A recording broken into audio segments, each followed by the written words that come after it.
본문에 나오는 다윗과 아히멜렉 두 사람을 통해서 우리에게 주시는 각각의 은혜를 이 시간에 함께 나누기를 원합니다. 먼저 다윗을 좀 보도록 하겠습니다. 갑자기 창을 던지는 등 자신을 죽이려는 사울의 행동들이 우발적인 것이 아니라 계획적이고 또 조직적이고 점점 더 적극성을 띈다는 것을 확인한 다윗은 고향을 떠나서 본격적인 도망자로서의 삶을 살게 됩니다. 이제 진짜 다윗의 고난이 시작된 거죠. 골리앗을 물리친 국민 영웅, 또 왕의 사위라는 영광스러운 자리에서 하루아침에 도망자로 그 신분이 급락한 다윗이 처음으로 몸을 숨긴 곳은 놉이라 불리는 땅입니다. 1절을 제가 다시 한번 읽겠습니다. 다윗이 놉에 가서 제사장 아히멜렉에게 이르니 아히멜렉이 떨며 다윗을 영접하여 그에게 이르되 어찌하여 내가 홀로 있고 함께하는 자가 아무도 없느냐 하니 당시 이 놉이라는 곳은, 이 마을은 대제사장인 그 아히멜렉을 중심으로 제사장들이 무리로 거주하고 있던 땅이었습니다. 경황이 없는 중에도 많고 많은 지역들 중에서 놉으로 도망한 다윗의 모습은 우리에게 시사하는 바가 큽니다. 사실 대단히 칭찬받아 마땅한 선택이었죠. 도망자의 입장에선 자신을 잡으려는 사람으로부터 가장 멀리 도망하는 게 그게 상식적입니다. 그렇죠? 도망자를 피해 기껏 도망간 게 그 코앞이면 안 되잖아요. 그런데 다윗이 선택한 이 놉이라는 지역이 사울이 있는 곳에서부터 불과 4km 떨어진 곳입니다. 찾아보니까 가장 위급하고 가장 어려운 시기에 언제 붙잡힐지 모르는 아주 급박한 상황 가운데 다윗은 사울이 있는 곳에서부터 4km밖에 떨어지지 않은 곳으로 피신했습니다. 제가 앞에 상식을 얘기했으니 이 모습은 비상식적인 모습이죠. 하지만 이 놉이라는 땅에 대제사장을 비롯한 제사장들이 모여 있었다는 그 사실은 다윗의 의중을, 왜 다윗이 놉으로 피신했는가에 대한 다윗의 생각을 어느 정도 우리에게 보여주고 있다고 생각합니다. 이런 게 아니었을까요? 이제부터 시작되는 기약 없는 그 방랑 생활 가운데 내가 이 어려움을 시작하는 중에 어디 가서 도움을 요청할 데도 없고 하소연할 곳도 없고 그저 자신에게 소명을 주신 나를 왕으로 기름 부으신 의지할 것은 하나님밖에 없겠다.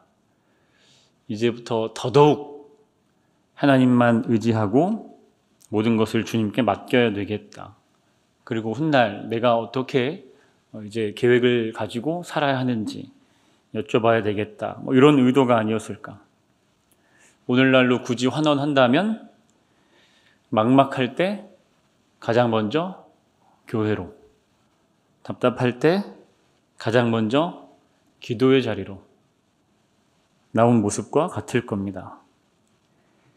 이 땅에서 살아가는 동안 세상에 맞서서 승리할 수 있는 그 원동력은 또 세상을 사는 동안 올바른 목적지로 안내할 인생의 나침반 같은 역할을 해주실 분은 오직 하나님밖에 없다라는 것을 다윗은 누구보다 잘 알고 있었던 겁니다. 그래서 놉으로 발길을 한 거죠.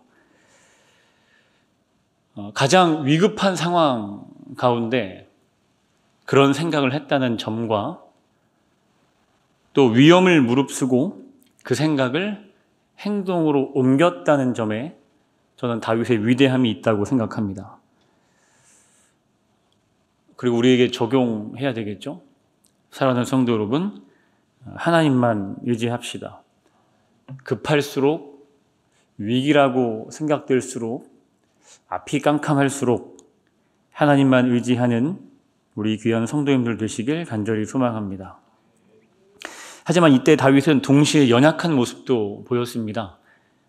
순간적으로 만난 이 어려움 앞에서 하나님의 도움이 아닌 자신의 꾀를 의지하는 모습을 보이기도 했는데, 노베에 있던 이 대제사장 아히멜렉은 갑자기 다윗과 또 그를 따랐던 자들을 보고 이곳까지 어떻게 왔느냐며 이제 놀랍니다. 깜짝 놀라죠.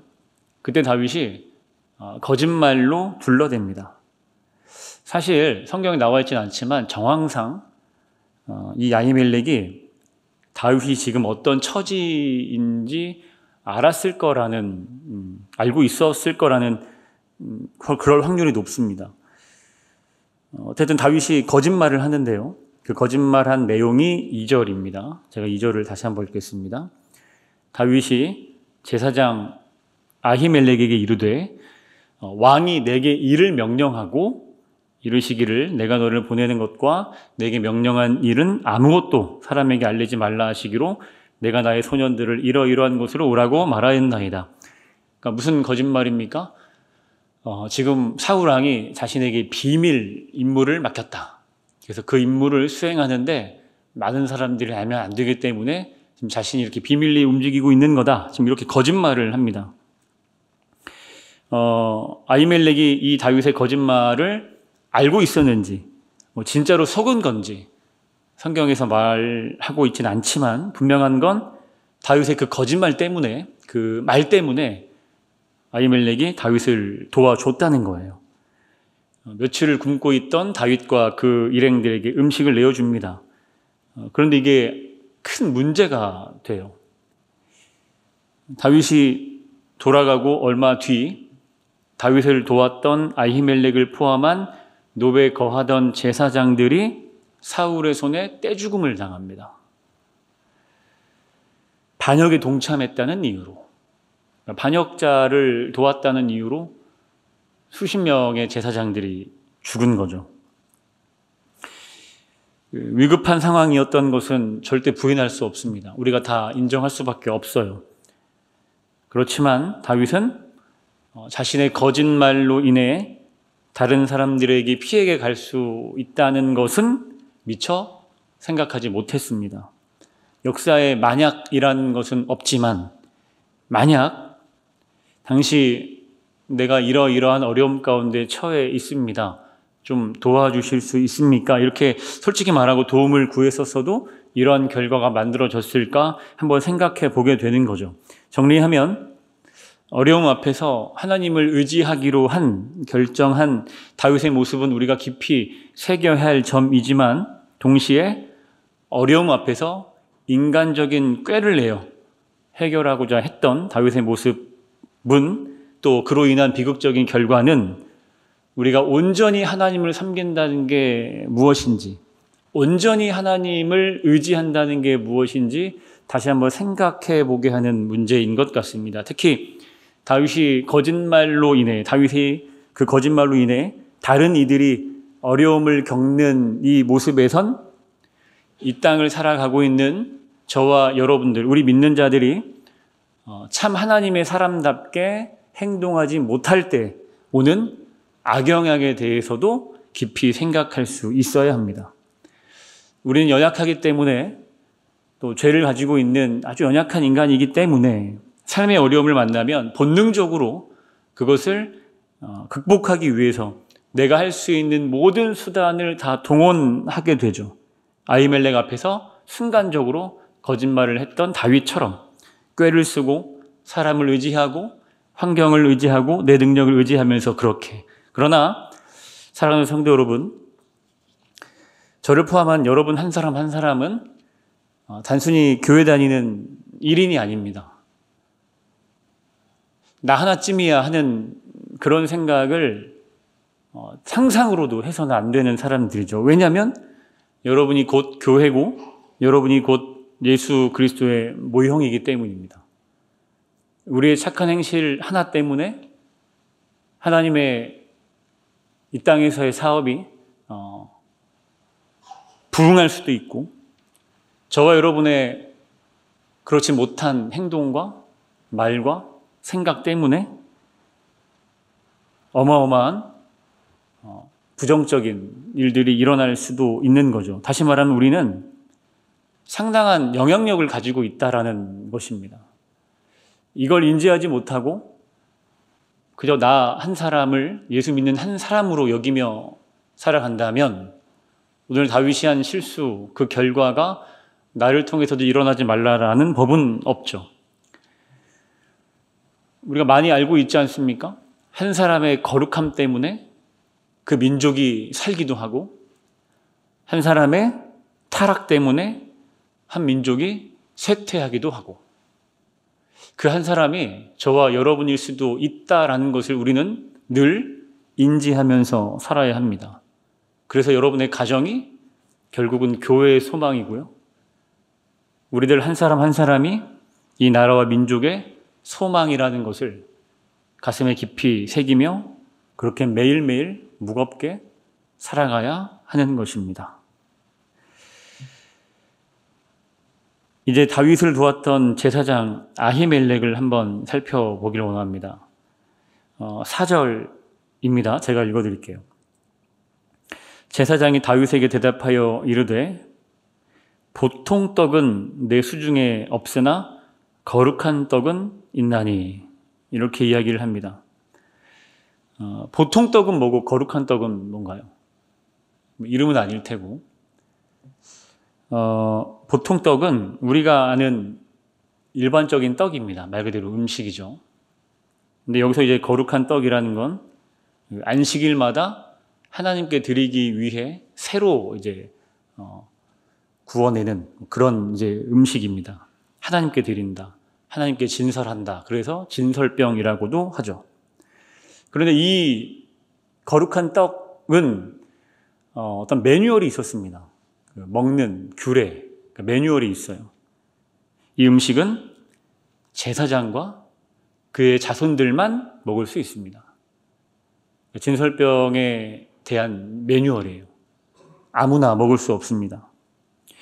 그런데 이러한 규례가 있음에도 불구하고 아히멜렉이 그 거룩한 떡을 다윗에게 내줬다라는 겁니다.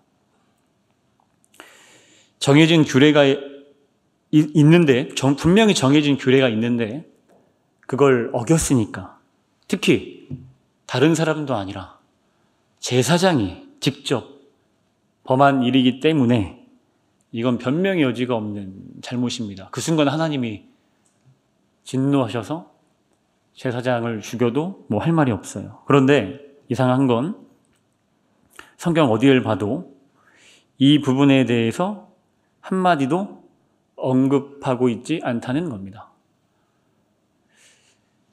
성경은 아히멜렉의 이 행동을 죄로 보지 않고 있다는 말씀이기도 합니다.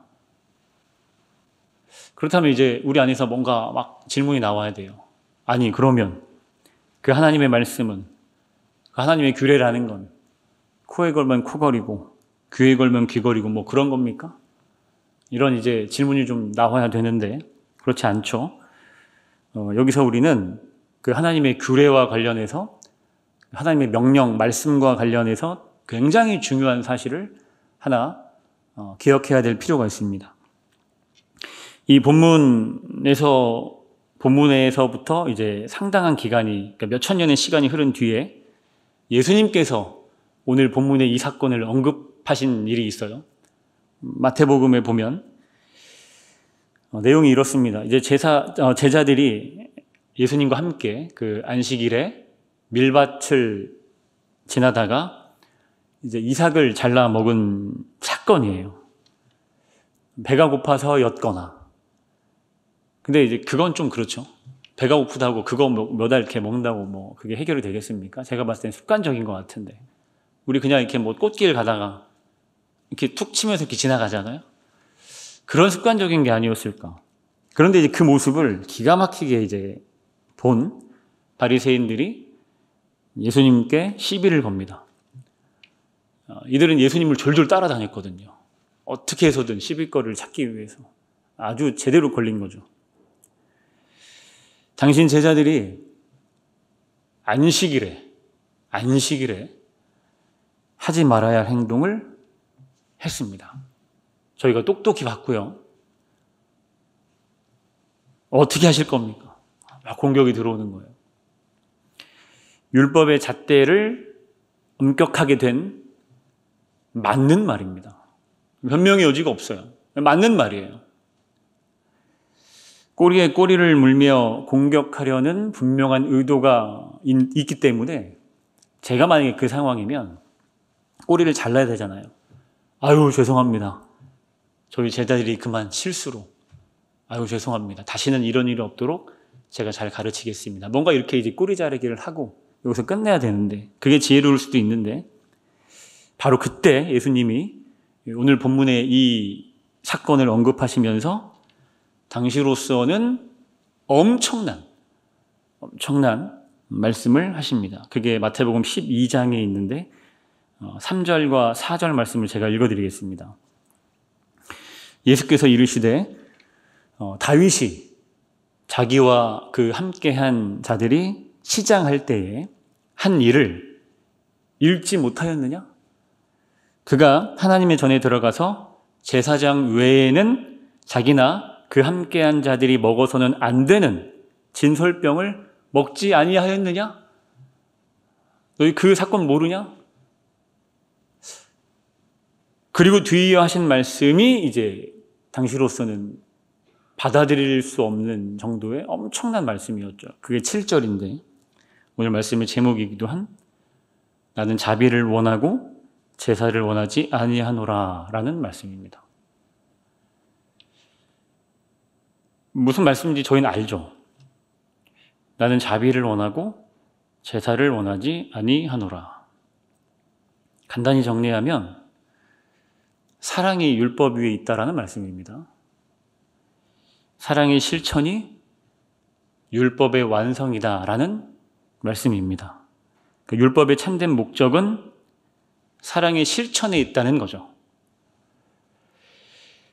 거룩한 떡은 제사장과 그의 자손들만 먹을 수 있다는 분명한 규례가 율법이 있지만 그 규례가 굶주리고 연약한 자들을 외면하면서까지 지켜져야 하는 것은 아니라는 정말 파격적인 예수님의 말씀이었습니다. 물론 그 기준은 우리가 정하는 게 아니라 하나님께서 정하시고 인정하시는 거지만 분명한 건 명분이나 규칙 같은 것이 본질을 앞지를 수 없다는 뜻입니다.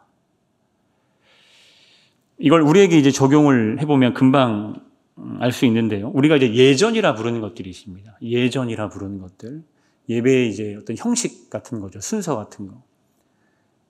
제가 이제 이 예배를 마지막 끝낼 때 주기도문을 하지 않고 끝내면 오늘은 제가 기분이 좀 좋지 않아서 주기도문 하지 않고 그냥 끝내겠습니다, 여러분. 이렇게 끝내면 다음 주엔 저를 보지 못할 수도 있습니다.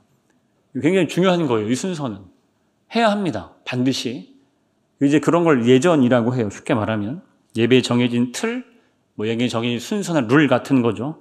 바른 예배의 순서가 있고 교회마다 순서마다 그 내용이 있습니다. 잘 만들어진 예배의 형식이 있고 그 일을 또 맡은 사람들이 있죠. 여러분도 나름 각자 가지고 있는 그 예배의 어떤 예배 모습에 옳고 그름의 형식이 분명히 있을 겁니다. 그 기준이 있을 거예요.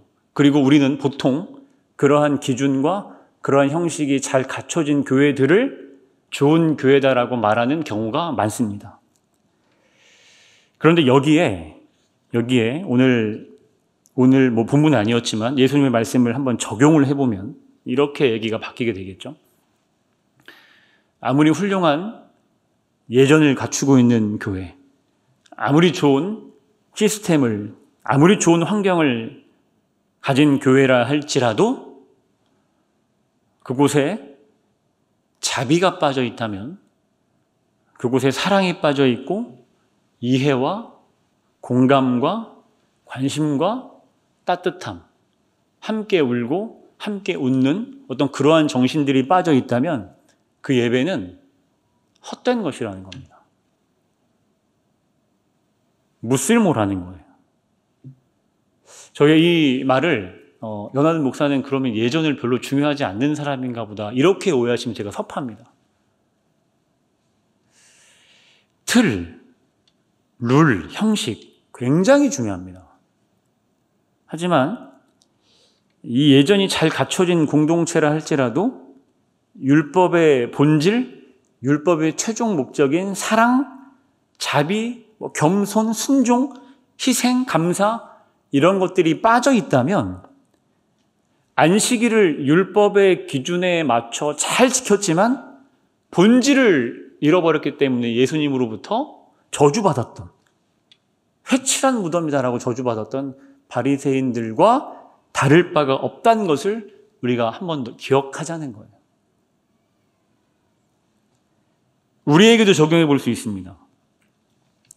예수님을 안다는 것, 교회를 다닌다는 것, 그래서 예배한다는 것, 우리가 이 자리에 나와 있는 것, 이게 전부가 아니라는 거죠. 하나님께서는 오늘 예수를 아는 사람으로서, 교회를 다니는 사람으로서, 예배하고 있는 사람으로서의 나의 삶의 모습을 더 많이 보고 계신다는 말씀입니다. 교회 안에서 거룩하게 보이지 않을 사람이 어디 있습니까? 특히 예배하고 있는 중에 저 사람은 예배하고 있음에도 불구하고 거룩하지 않게 보여. 이런 사람이 어디 있어요? 다 거룩하게 보이지. 이런 형식을 갖추는 것도 중요하지만 하나님의 더 큰 관심은 이제 이 자리가 아닌 삶의 자리에서의 성도의 모습. 보이지 않는 세상 사람들과 섞여 살고 있는 저와 여러분의 그 삶의 모습에 예수님의 진짜 관심이 있다는 뜻입니다. 이 말씀을 정리하겠습니다. 누가 바리새인이고 누가 회칠한 무덤인가? 생각해 봐야 되겠죠. 조심스럽지만 어쩌면 십수년째 교회를 출석하고 있고 십수년째 믿음 생활을 하고 있지만 그 처음과 지금의 모습이 크게 달라진 바 없고 더 심각한 건 그 변화 없는 모습에 자신의 상황을 인지하지도 못하고 자신의 상황을 인지하면서도 그것을 큰 어떤 문제로 받아들이지 못하는 내가 형식은 갖추고 있지만 예수님으로부터 저주받았던 바리새인의 모습은 아닐까를 생각해 봐야 되겠죠. 겉은 화려한데 분명히 이론적으로는 형식적으로는 다 알고 많이 알고 지키고 있지만 선한 영향력은커녕 믿는 자로서 이름값도 하지 못하고 사는 어쩌면 내가 주님 보시기엔 회칠한 무덤이 아닐지 우리가 생각은 해봐야 되지 않겠습니까? 하나님의 자녀, 사랑하는 우리 성도님들,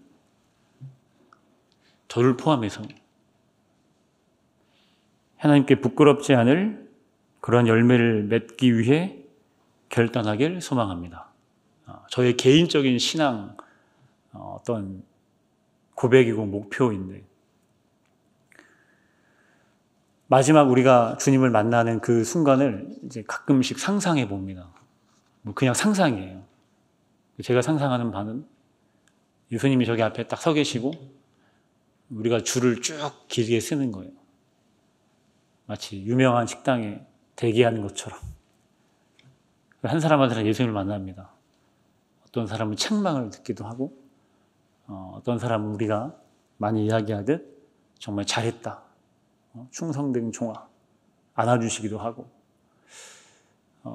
근데 이제 줄에 우리가 서 있다고 한번 상상을 해보세요. 어떻게든 예수님을 만나는 것이 부끄러워서, 창피해서 계속 뒷자리 이제 양보하는 거죠. 먼저 서시고. 이렇게 만나야 되겠습니까? 최소한 우리가 지금 이 시간에도 세상의 좋은 것들을 포기하고 하나님의 은혜를 받고자 나왔다면, 그렇게 살고 있는 사람들이라면 적어도 주님 만날 때는 당당해야 하지 않을까. 그래서 주님을 만났을 때 막 뒤로 숨으면서 그렇게 지내는 게 아니라,